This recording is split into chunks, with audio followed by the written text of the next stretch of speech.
तो अभी जो हम लोग न्यूमेरिकल्स करने वाले वो बेस थ्योरम पे बेस्ड होने वाले। तो बेस थ्योरम का क्या है कि determining the conditional probability of event A given that B has already happened. मतलब हम लोग को इवेंट ए का कंडीशनल प्रोबेबिलिटी निकालना पड़ता है जिसमें जो इवेंट बी है वो ऑलरेडी हो चुका है, और इसको निकालने के लिए हमारा फॉर्मूला होता है probability of B by A into probability of A divided by probability of B. अब यहाँ पे एक एक टर्म्स करके अगर हम लोग सभी को विजुअलाइज करें कि ये होता क्या है, तो प्रोबेबिलिटी ऑफ ए जो है ये how likely A will happen, मतलब ए की होने की प्रोबेबिलिटी है, ये जो है बी की होने की यहाँ पे ए की कंडीशन मतलब होने की प्रोबेबिलिटी प्रोवाइडेड बी जो है ऑलरेडी हो चुका। तो बेस थ्योरम का हम लोग इस तरीके से रिपीटेशन करते हैं। अभी बहुत लोगों को ये समझा नहीं होगा, लेकिन अभी हम लोग यहाँ पे क्वेश्चंस करेंगे तो आपको जो बेस थ्योरम है वो क्लियर हो जाएगा। तो सबसे पहला जो क्वेश्चन यहाँ पे हम लोग देख रहे हैं वो स्किन डिजीज का क्वेश्चन है। तो उसमें हम लोग क्या बोला, assuming that the chance of person having skin disease are 40%। मतलब एक पर्सन है उसको स्किन डिजीज होने के चांसेस जो है, मतलब अगर मैं स्किन डिजीज इसको प्रोबेबिलिटी ऑफ एस से रिप्रेजेंट कर दूँ तो ये हम लोग को दिया 40%, मतलब 40 डिवाइड बाई 100 जो कि हो जाएगा 0.4। आई होप इतना मैथमेटिक्स तो आपको आता है। फिर क्या बोला है, assuming that the screen cream and drinking enough water reduce the risk of skin disease bye 30%। मतलब बोल रहा है कि अगर वो अपने फेस पे स्क्रीन क्रीम यूज कर रहा है ना और वो इनफ वाटर यूज कर रहा है तो उसकी जो स्किन डिजीज होने के चांसेस है वो 30% से रिड्यूस हो जाएगा। अगर 30% से रिड्यूस हो रहा है तो मैं ऐसा बोलूँ कि 70% होने के चांसेस ज़्यादा हो जाएंगे, क्योंकि जो प्रोबेबिलिटी में क्या होता है कि टोटल 100% होता है। तो अगर हम लोग प्रोबेबिलिटी ऑफ स्किन डिजीज मान के चले उसको हो गया फर्स्ट वाले एक्सपेरिमेंट को यूज करने के बाद भी, तो वो कैसे निकलेगा, तो ये होने के चांसेस 0.4 थे। और क्योंकि ये स्किन क्रीम को यूज कर रहा था तो उसकी जो चांसेस थे 30% रिड्यूस करने के थे, अगर आप लोग क्वेश्चन देखोगे तो, इसलिए हम लोग को यहाँ पे उसको माइनस करना पड़ेगा। तो ये होगा 30% का हो जाएगा 0.3, तो होगा 0.4 इंटू 0.7 जो कि होगा 0.28। अभी भी बहुत लोगों को अगर नहीं समझा होगा कि मैंने यहाँ पे माइनस क्यों किया है, तो 30% हम लोग को डिसीज रिड्यूस करने के बारे में बोला था, लेकिन हम लोग क्या कर रहे हैं यहाँ पे डिसीज होने की प्रोबेबिलिटी कैलकुलेट कर रहे हैं, इसलिए हम लोगों ने 1 में से 30% माइनस किया है।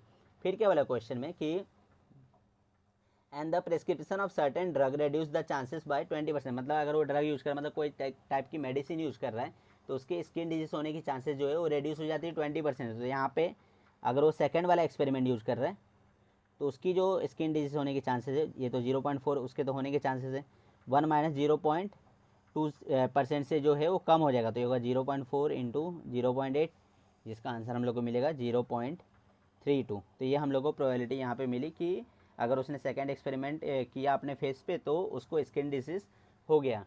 फिर क्या बोला है, at a time patient can choose any one of the two option. मतलब वो दोनों एक साथ नहीं चूज कर सकता, दोनों में से या तो वो पहला वाला ऑप्शन चूज करेगा या फिर दूसरा वाला। तो यहाँ से हम लोग को एक चीज़ और क्या सीखने मिली कि probability of experiment 1 equal to probability of experiment 2, दोनों हम लोग का हाफ दिया। हाफ क्यों, क्योंकि दोनों में से कोई एक ही चीज़ यूज करेगा, तो इसलिए इसकी जो प्रोबेबिलिटी है वो हाफ हो जाएगी।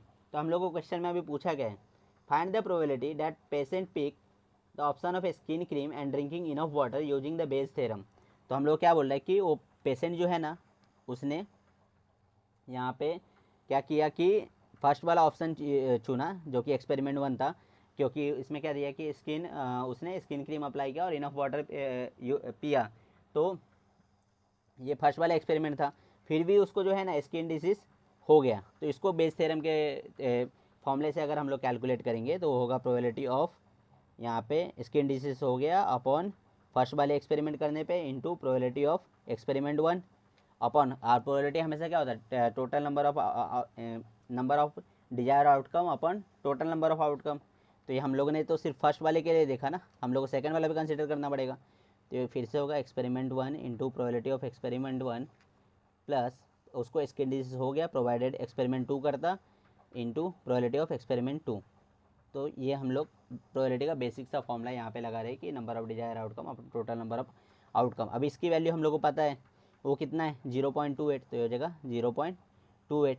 और एक्सपेरिमेंट 1 की वैल्यू भी पता है हम लोग को हाफ है, तो हो जाएगा हाफ। सिमिलरली यहाँ पे होगा 0.28 इंटू हाफ प्लस यहाँ पे क्या होगा जो सेकेंड वाला एक्सपेरिमेंट था तो हो जाएगा 0.32 इंटू हाफ। तो ये हाफ हाफ वैसे भी कैंसिल हो जाएंगे कॉमन होके, तो हमारे पास आंसर आएगा 0.28 अपॉन इन दोनों को अगर हम लोग जोड़ेंगे तो 8 to 10 का 0, 3 to 5 1 6 हो जाएगा। तो ये हो जाएगा 0.28 अपॉन 0.60, जिसको हम लोग सॉल्व करेंगे तो आंसर आएगा 0.47। अब इसमें क्या है ना कि बहुत सारे लोगों को लग रहा रहेगा कि मैंने ये प्रोबेबिलिटी को यूज क्यों किया, क्योंकि ये तो 1/2 वैसे भी कैंसिल ही हो गया। तो हो सकता है कि किसी क्वेश्चन में आपको एक्सपेरिमेंट का यूज करने का जो मतलब प्रोबेबिलिटी दी होगी, चांसेस दी होगी, कुछ और दिया होगा। तो इसके लिए हर बार ये ऐसा कैंसिल नहीं होगा, ज़रूरी नहीं है। तो इसलिए हम लोगों ने ये कंसिडर किया। आई होप आपको ये समझा। अभी हम लोग इस पर बेस्ड एक और क्वेश्चन करने वाले जिसमें आपको जो बेस थ्योरम का डाउट है वो पूरी तरीके से क्लियर हो जाएगा।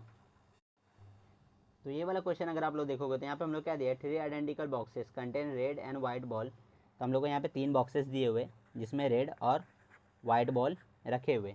तो पहले वाले बॉक्स में क्या बोला कि 3 रेड है और 2 वाइट बॉल है। सेकेंड बॉक्स में हम लोग का यहाँ पे क्या बोला है कि 4 रेड है और 5 वाइट बॉल है। और थर्ड वाले बॉक्स में क्या बोला है, 2 रेड है और 4 वाइट बॉल है। फिर हम लोग क्या बोला, box is chosen bye randomly and a ball is drawn from it. मतलब तीनों में से कोई एक बॉक्स में चूज करूँगा। तो अगर मैं इसको बॉक्स 1 लूँ, मतलब ए ले लूँ, इसको बी ले लेते हैं, इसको सी। तो अगर तीनों में से कोई एक में चूज करूँगा तो इसका मतलब क्या है कि probability of A equal to probability of B equal to probability of C, जो कि हो जाएगा 1/3। 1/3 क्यों? क्योंकि तीनों का चांस जो चूज करने का चांसेस है वो तो इक्वल ही है। तीनों में से कोई एक ही चूज करेंगे हम लोग। फिर क्या बोला है, if the ball drawn out is red, what will be the probability of is second box is chosen. मतलब हम लोग को बोल रहा है कि अगर रेड बॉक्स वो निकला ना तो इसकी प्रोबेबिलिटी क्या होगा कि हम लोग ने सेकंड वाले बॉक्स में से निकाला। मतलब हम लोग को यहाँ पे बोला है प्रोबेबिलिटी ऑफ, यहाँ पे हम लोग क्या करते हैं ना कि जो हम लोग इवेंट निकाले ना, मतलब let X be the event of drawing ball, मतलब बॉल जो हम लोग निकाल लेते तो उसके जो इवेंट है उसको हम लोग एक्स कंसिडर कर लेते। तो हम लोग को क्या फाइंड करना है कि इवेंट एक्स फाइंड करना है, प्रोवाइडेड जो है वो सेकंड वाले बॉक्स में से, बी वाले बॉक्स में से निकाला है। तो उसके लिए हम लोग क्या करेंगे, तो उसके लिए अगर हम लोग यहाँ पे बेस थ्योरम का यूज़ करेंगे तो होगा probability of B into probability of X provided by B upon, ये तो हुआ नंबर ऑफ डिजायर आउटकम। हम लोग को टोटल भी कंसीडर करने पड़ेंगे बाकी के जो बॉक्सेस हैं। तो हो जाएगा probability of A into probability of, अगर ये वाला बॉक्स चूज किया जाता तो वो, plus probability of B into probability of X by B plus probability of C into probability of X by C. तो फिर से हम लोग यहाँ पे लिखेंगे तो बी की जो प्रोबेबिलिटी है 1/3 है। यहाँ पे एक्स प्रोवाइडेड बी, तो एक्स प्रोवाइडेड बी हम लोग कैसे कैलकुलेट करेंगे, तो बी वाले को बॉक्स को अगर आप लोग देखोगे तो यहाँ पे रेड वाले बॉल कितने, 4 है और टोटल नंबर ऑफ बॉल कितने यहाँ पे 9 है। तो ये हो जाएगा 4/9। सिमिलरली ए के लिए 1/3 है और यहाँ पे ए वाले में देखेंगे तो रेड वाला बॉल जो है 3 है और टोटल नंबर ऑफ बॉल कितने हैं, तो वो दोनों मिला के 5 हो जाएंगे। तो 3/5 प्लस प्रोबेबिलिटी ऑफ बी की बात अगर मैं करूँ तो यहाँ पे बी वाले में क्या होगा कि ये जो है हाँ, ये तो यहाँ पे टोटल नंबर ऑफ रेड 4 है और टोटल नंबर ऑफ बॉल कितने, तो 9 है। तो ये 4/9 होगा और ये बी की 1/3। सिमिलरली यहाँ पे भी 1/3 होगा। और सी की अगर मैं बात करूँ तो सी में 2 रेड है और 4 वाइट बॉल है। तो 2/, टोटल कितना हो जाएगा दोनों मिला के 6 हो जाएगा। तो 2/6। तो यहाँ पे हम लोग क्या करें, फिर से देखिए 1/3 जो है वो कॉमन आके वैसे भी कैंसिल ही हो जाएगा। तो ये होगा 4/9 अपॉन 3/5 प्लस 4/9 प्लस 2/6।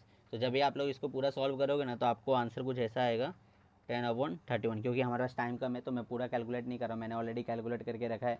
आप लोग इसको कैलकुलेट कर सकते हो तो आपको आंसर 10/31 आएगा। आई होप आपको ये समझा और आपको बेस थ्योरम जो है पूरी तरीके से क्लियर हो चुका होगा। अभी हम लोग क्या करते हैं कि बेस एंड बिलीफ नेटवर्क पे बेस्ड जो क्वेश्चंस होंगे वो करते हैं।